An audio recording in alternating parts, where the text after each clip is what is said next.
Sympathy.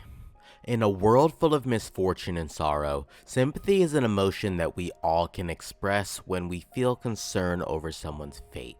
Whether we are empathetic and understanding of their sorrow, or apathetic and uncaring for the torture that someone's endured, is solely the difference between perspectives on the matter. And it's a very distinct difference. There are two sides of a coin for the stories that Rover commits to, and for the majority of Wuthering Waves, we've only seen the good side, the saved side, where Rover has successfully helped or altered the fate of a character involved for the better. We have only seen the other side of the coin once, and it's a brutal awakening for players, for us. Saved or failed. The climax of two stories at two different spectrums really demonstrates the difference in how Rover can approach a situation. Iuno and Phrolova's story have quite similar story beats, but they are fundamentally two separate sides of a coin. One is a story of remembrance, while the other is a story of, well, unremembrance. While the viewers may only see the two sides of the coins as Rover saved Iuno but failed Phrolova, there is so much more nuance to it than that. The biggest change to this factor is how Rover perceived Iuno and Phrolova pre-questline. Rover viewed Phrolova, of course, as an enemy, someone who was in the way, someone who would kill him and his friends if he allowed her to continue what she was doing. Even after seeing her tragic past, seeing how his broken promise affected her, seeing how she longed for the love of the ones who lost their lives in the lament, Rover felt sympathy for Phrolova. He understood what she went through. He showed genuine concern for her conduct and actions, but instead of trying to understand her plights and share in her feelings, he tried to invoke his will onto Phrolova, an act of apathy, not empathy. Even as Phrolova expressed her resentment towards Rover's way of thinking, the way he abandons his promises and the people that he cares about, Rover never once tried to redact those statements, prove his points, or express how he felt the same pain that she was feeling. And that's simply because he can't. He's incapable of showing empathy in this situation because Rover is a shell of his former self. He has nothing to draw back on, no memories or past events that are similar to Phrolova's situation. That's why he expresses such apathy towards Phrolova and tries to order her to do what he believes is right. And that's what drove Phrolova to the final moments of her life. Meanwhile, with Iuno, she and Rover kicked it off right off the bat.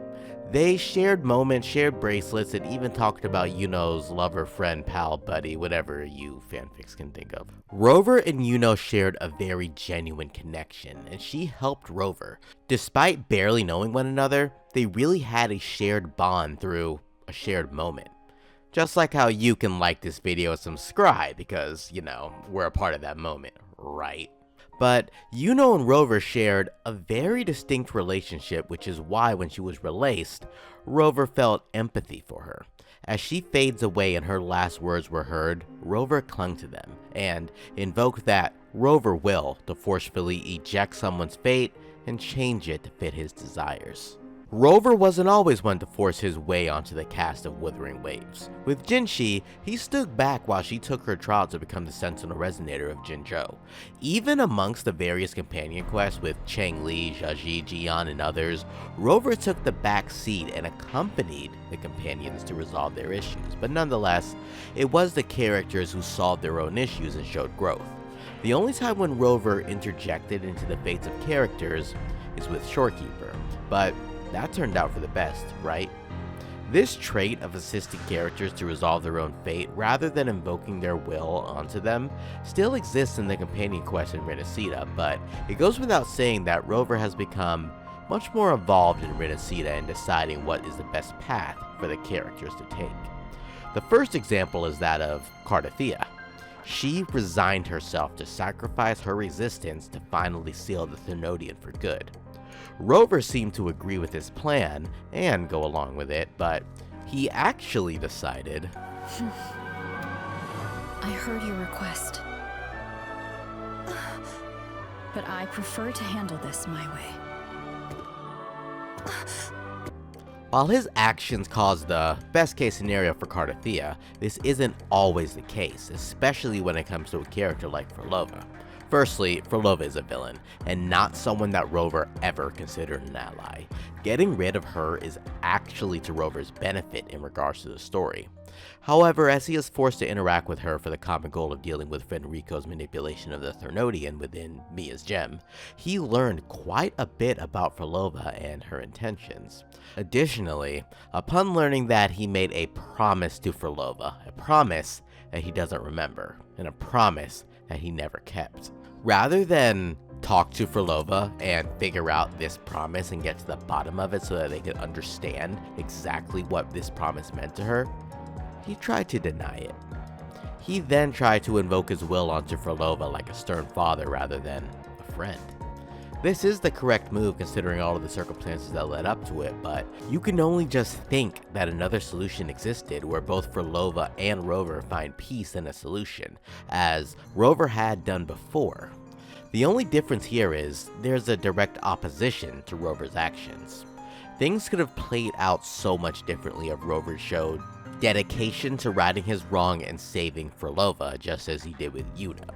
Nonetheless, Rover had no obligation to do so. Phrolova is not innocent in all of this, and while Rover's broken promise drove her to commit all of the heinous atrocities that she's done, it's still Phrolova who's steering her own destiny. Failed is a strong statement, and Rover did fail Phrolova, but in return, he potentially nipped a poison at its root. There is no way of knowing what Phrolova would have actually done in the future, but let's give Phrolova some credit. All she really would have done is work to reunite with the people that she lost. As delusional and wrong that Rover felt that it was, to turn the lost reverberations of the dead into a realm known as the Lost Beyond, it's what her life has amounted to, and he should at least respect her decision.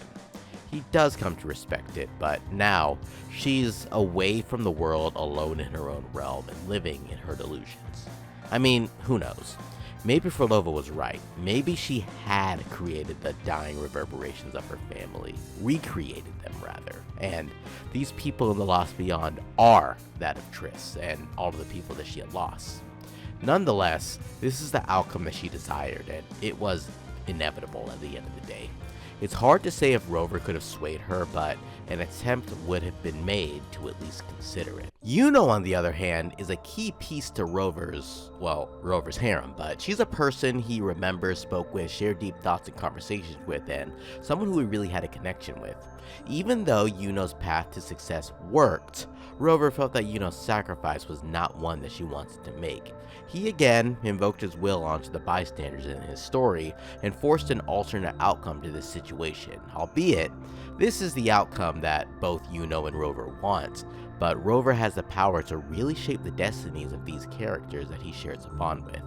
Because Iuno was a friend and because Iuno was scared to disappear, Rover chose to put his everything into saving her. Rover would do the same for the likes of Jinxi, Changli, Carlotta, Chacona, Zani, because that's just how Rover operates. However, for someone like, say, Scar or Cristoforo, I bet Rover would legitimately watch them burn, even if they had the most tragic backstory that Rover himself caused. Could Rover have saved Phrolova? Yes. It's possible that his actions could have made her realize how twisted her obsession was. Maybe they could have found a different way had he showed empathy instead of sympathy and apathy. Things could have been a bit different. Phrolova, I understand what it's like to feel loss. The lament has destroyed so much. When I shared that moment with you on stage, I felt the sorrow of having lost everything. I felt the tragedy of losing everything. I have felt this same tragedy, which is why I chose to reset myself. If I can't save the ones who will be lost, then I have to find a new way, a new path to save the ones in the future. I understand that I made a promise to you, and I know how long you've waited for me to hear your piece. So play it. Right here, right now.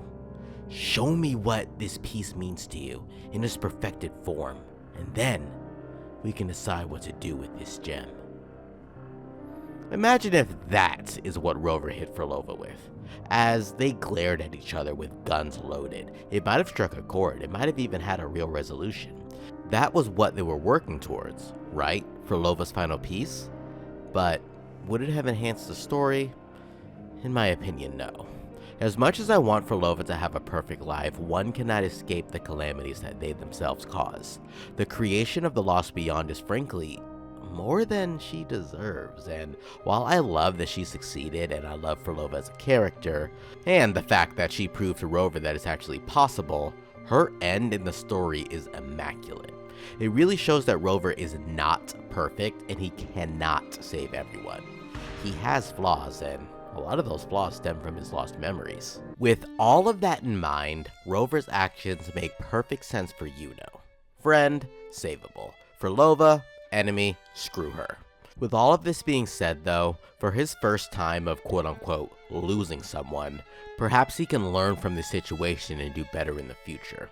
With Scar returning to the story and every character present to actually murder him, I believe we may begin to dissect what type of person Scar really is. He won't be the main focus for at least a few more updates, but we'll at least begin to unravel the pieces of his story as, with Phrolova out of the picture, the next Fraxidus who we'll deal with is most likely going to be Scar. But can you sympathize with someone like Scar?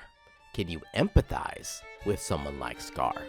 Think of how arrogant and condescending he can be as he laughs in your face and causes chaos and mayhem as a terrorist as he smiles at the destruction that unfolds. Can you really empathize with someone like that, or will you show nothing but apathy as you stand over Scar, blade ready to put him down? Now think of the same for Phrolova. She's just as guilty as Scar, and she's committed some heinous crimes as well. And while her demeanor is much more calm when compared to Scar, it's possible that Phrolova is even worse because she was willing to do anything to achieve her goals. At least, Scar is more straightforward. But after realizing Phrolova's past, and after realizing why she has her motivations, comment down below. Do you feel empathy or merely apathy towards Phrolova? Because we definitely feel at least sympathy. Like this video, is this the best way to keep this channel alive? Because we are low-key dying here, so I really need y'all's support to get us back up and running. Subscribe if you really enjoyed it, and thank you so much for watching. This has been VoidEnigma out.